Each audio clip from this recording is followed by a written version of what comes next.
Hello guys, तो आज मैं द डॉल मूवी को एक्सप्लेन करने वाली हूँ, तो प्लीज वीडियो को पूरा देखिएगा और अगर वीडियो पसंद आती है तो प्लीज लाइक करके जाना। तो कहानी की शुरुआत में हम 3 भाई बहन को देखते हैं जिनका नाम रानी, हैना और रैंडी था। वो लोग अपने पेरेंट्स को होम टाउन छोड़कर वापस घर आ रहे थे। अभी वो बीच रास्ते में गाड़ी रोक देते हैं क्योंकि रैंडी को टॉयलेट जाना था। अब जिस पेड़ के पास रैंडी गया था वहाँ पर एक अजीब सी डॉल लटकी हुई थी। वहाँ से तो वो सही सलामत घर पहुँच जाते हैं, लेकिन घर आने के बाद उनके साथ अजीबो गरीब चीजें होने लगती है। आधी रात को कोई उनका दरवाजा नॉक करता है। हैना जब बाहर आती है तो देखती है कि दरवाजे के बाहर एक डॉल रखा हुआ था। तभी वहाँ पर रानी आ जाती है और वो कहती है कि जरूर ये डॉल उसके बॉयफ्रेंड ने उसे बर्थडे पर गिफ्ट किया होगा। इसके बाद हमें सुबह का सीन दिखाया जाता है जहाँ पर हम देखते हैं कि वो डॉल उनके डाइनिंग टेबल पर रखा हुआ था। इस पर हैना रानी से पूछती है कि तुमने ये डॉल यहाँ पर क्यों रखा है, जिस पर रानी कहती है कि मैंने नहीं रखा, बल्कि रैंडी खेलते खेलते रख दिया होगा। इसके बाद वो उस डॉल को अपने रूम में बेड के ऊपर रख देती है और अपने बॉयफ्रेंड को कॉल करके उस डॉल के लिए थैंक्स बोलती है। लेकिन उसका बॉयफ्रेंड कहता है उसने तो उसे कोई डॉल गिफ्ट ही नहीं की है। जिसे सुनकर रानी को लगता है कि वो उसके साथ मजाक कर रहा है। जब वो पीछे घूमकर देखती है तो वो डॉल उसके बेड पर से गायब थी। वहाँ पर एक लेटर रखा हुआ था जिसमें लिखा था कि चलो लुका छुपी खेलते हैं, मुझे पकड़ो। रानी लेटर हैना को दिखाती है। अभी उन्हें ऊपर वॉशरूम से आवाजें आने लगती है। जब वो वहाँ जाकर देखते हैं तो वो डॉल वहीं पर रखी हुई थी।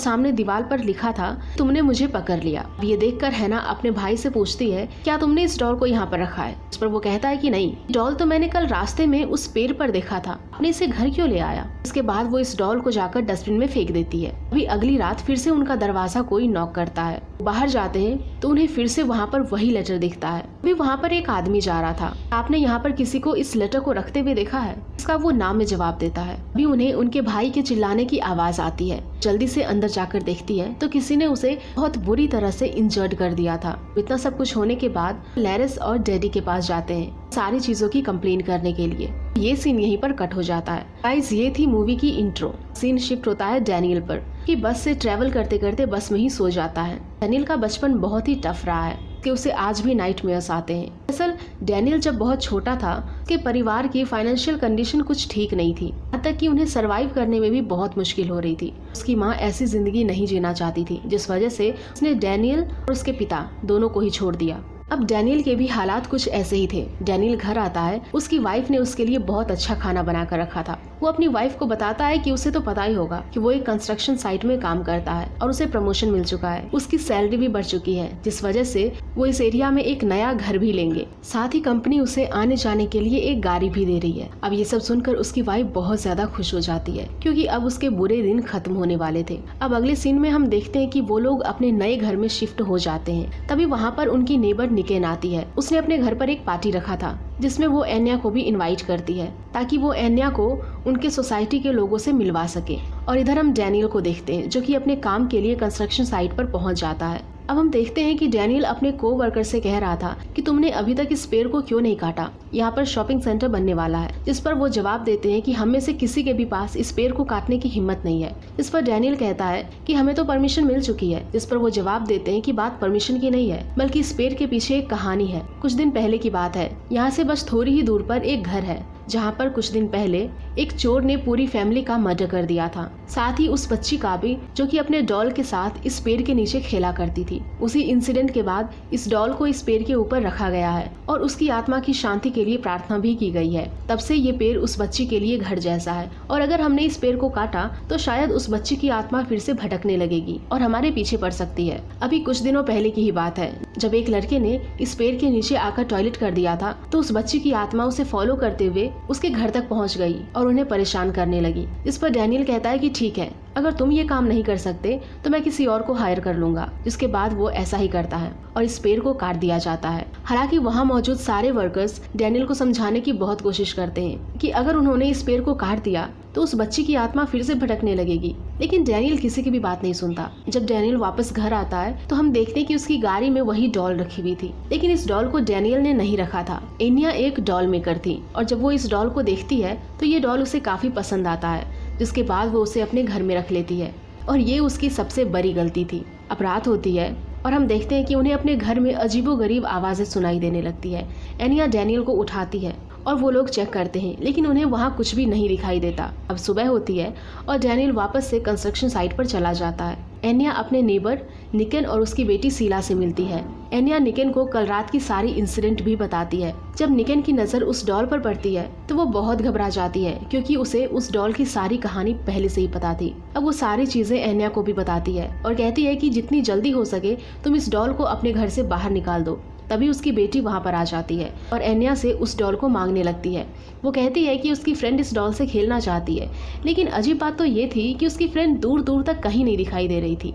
अब निकेन ये सब देखकर बहुत ज्यादा घबरा जाती है और वो अपनी बेटी को वहाँ से लेकर चली जाती है और एनिया को वार्न करती है कि तुम इस डॉल को जल्दी से जल्दी अपने घर से निकाल दो।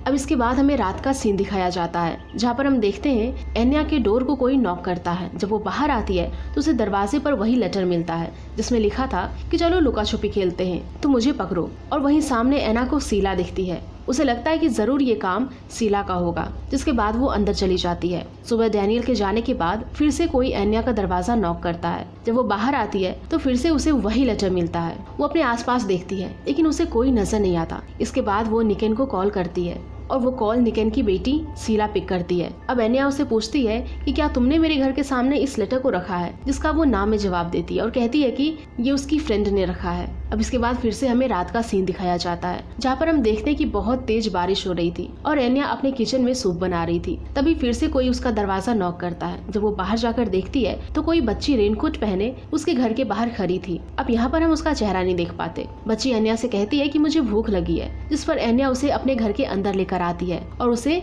सूप देती है। इसके बाद वो निकेन को कॉल करके बच्ची के बारे में बताती है, लेकिन निकेन कहती है कि हमारी सोसाइटी में 5 साल का कोई बच्चा ही नहीं है, शीला सिर्फ अकेली है और सारे बच्चे या तो बहुत बड़े हैं या फिर बहुत छोटे। अब उसके बाद निकेन उससे पूछती है कि क्या तुमने उस बच्ची का चेहरा देखा, जिस पर एनिया कहती है कि वो अपना कोट हटाने से मना कर रही है। इसके बाद वो उससे उस बच्ची का नाम पूछती है, जिस पर वो ऊंची बताती है कि तभी हम देखते हैं कि वो बच्ची एना के पीछे आकर खड़ी हो जाती है और वो उसे पूछती है कि मैम वॉशरूम किधर है। जिसके बाद वो वॉशरूम चली जाती है। निकेन एनिया से कहती है कि क्या तुमने उस डॉल को अभी तक नहीं फेंका। वो बहुत ज्यादा घबराई हुई थी। वो कहती है कि ऊंची उस बच्ची का नाम है जिसकी वो डॉल है। और तभी हम देखते हैं कि अचानक से लाइट भी चली जाती है और उसका फोन भी डिस्कनेक्ट हो जाता है। एना वॉशरूम की तरफ जाकर देखने लगती है। तभी उसे वहाँ पर दीवार पर वही चीज मिलती है कि चलो लुका छुपी खेलते हैं, मुझे पकड़ो। अब इसके बाद एना को डॉल वाले कमरे से कुछ आवाजें आने लगती है। तो वो वहाँ जाकर देखती है, उसे वहाँ पर एक चिट मिलता है जिसमें लिखा था कि मैं इसी कमरे में हूँ, मुझे पकड़ो। और तभी अचानक से उस रूम का गेट भी लॉक हो जाता है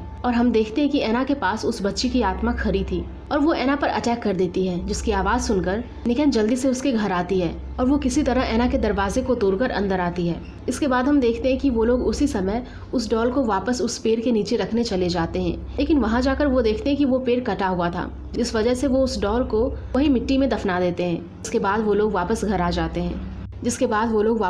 जाते हैं। अब एनिया शॉवर ले रही थी। तभी उसे निकेन का फोन आता है। वो कहती है कि उसकी बेटी नहीं मिल रही है, कहीं वो तुम्हारे घर में तो नहीं है, जरा देखकर बताना। तभी एनिया को उसके घर में किसी के होने की आहट सुनाई देती है। उसे लगता है कि जरूर शीला होगी। वो उसे ढूंढने के लिए जाती है। तभी उसे निकेन का फोन आता है और वो उसे कहती है कि वो मिल चुकी है। अब इस बात को सुनकर एनिया बहुत घबरा जाती है। अगर शीला अपने घर में है तो फिर उसके घर में कौन था। अब वो उस आवाज का पीछा करती है। तभी उसे फिर से वो डॉल अपने घर में ही दिखता है, जिसे कि उसने मिट्टी में दफना दिया था और उस बच्ची की आत्मा फिर से उसके ऊपर अटैक करती है। लेकिन एन वक्त पर डैनियल वहाँ पर आ जाता है और उसे बचा लेता है। डैनियल को इन सभी चीजों पर यकीन नहीं था। निकेन और एनिया के बहुत समझाने के बाद भी वो उनकी बात नहीं सुनता। आधी रात को हम देखते हैं कि वो आत्मा फिर से एनिया पर अटैक करती है और उसे बहुत बुरी तरह से इंजर्ड कर देती है। और इस बार ये सारी चीजें डैनियल खुद भी एक्सपीरियंस करता है, जिसके बाद वो भी सभी चीजों पर विश्वास करने लगता है। अब इन सभी चीजों को इग्नोर करने के बाद वो लोग सोने चले जाते हैं, लेकिन हम देखते हैं कि वो बच्ची की आत्मा उनका पीछा छोड़ने को तैयार ही नहीं थी। अब परेशान होकर वो लोग निकेन से मदद मांगते हैं, जिसके बाद वो लैरिस के पास जाते हैं, जैसे कि हमने मूवी के स्टार्टिंग में देखा था। अब लैरिस उनकी मदद करने को तैयार हो जाती है, लेकिन उसके घर में जो मेड थी वो उसे ऐसा करने से रोकती है, क्योंकि लास्ट टाइम जब लैरिस ने हैना की हेल्प करी थी तो उसमें उसने पूरी सावधानी नहीं बरती, जिस वजह से उसने अपने हस्बैंड को खो दिया। इसके बावजूद भी लैरिस एनिया और डैनियल की हेल्प करने के लिए तैयार हो जाती है और अपनी मेड से कहती है कि अगर मुझे कुछ हो गया तो मेरी बेटी का ध्यान रखना। अब इसके बाद लैरिस ऊची की आत्मा से कांटेक्ट करने की कोशिश करती है, लेकिन इसका कोई फायदा नहीं होता क्योंकि वो आत्मा बहुत ही ज्यादा गुस्से में थी। अब यहाँ पर लैरिस उन्हें बताती है कि ऊची की आत्मा ने डेविल के साथ हाथ मिला लिया है और अब उसे रोक पाना बहुत ही मुश्किल है। वो एन्या के पीछे इसीलिए पड़ी है क्योंकि वो उसे पोजेस करके डैनियल को मारना चाहती है। तभी वो उसे कंट्रोल करने के लिए कुछ रिचुअल स्टार्ट करती है, लेकिन ये करना इतना भी आसान नहीं था। वो जैसे ही रिचुअल स्टार्ट करते तभी उसकी मेट का कॉल आ जाता है कि वो आत्मा उसकी बेटी के पास पहुंच गई है। इसके बाद लैरिस घबराते हुए अपने घर जाती है, लेकिन वो देखती है कि उसकी बेटी बिल्कुल सही सलामत है, यानी कि ये सब सिर्फ एक ट्रैप था। अब लैरिस के बाहर जाते ही हम देखते हैं कि घर के अंदर बहुत सारे बैट्स आ जाते हैं जो कि उनके ऊपर अटैक करते हैं। एन्या तो अंदर चली जाती है, लेकिन डैनियल बाहर ही रह जाता है। एन्या बिल्कुल अकेली थी और हम वहाँ पर ऊची को देखते हैं जो एन्या को पॉजेस कर लेती है और अब वो एन्या के थ्रू डैनियल को मारने की कोशिश करती है। अब इसके बाद वो बहुत बुरी तरह से डैनियल को घायल कर देती है, लेकिन तभी वहाँ पर लैरिस पहुँच जाती है। वो एन्या के बॉडी से उस बच्चे की आत्मा को बाहर निकाल देती है और अब यहाँ पर कहानी का सबसे बड़ा ट्विस्ट आता है। लैरिस को सारी सच्चाई पता चल चुकी थी। दरअसल डैनियल की फाइनेंशियल कंडीशन भी कुछ ठीक नहीं थी। उसे डर था कि जैसे बचपन में उसकी माँ ने पैसों के तंगी की वजह से उसके डैड को छोड़कर चली गई, कि उसके साथ भी वैसा ही ना हो, कि एन्या भी उसे छोड़कर ना चली जाए। इस वजह से वो अपने ही जैसे कुछ दोस्तों के साथ मिलकर एक घर में चोरी करने जाता है और ये घर किसी और का नहीं बल्कि ऊची का था।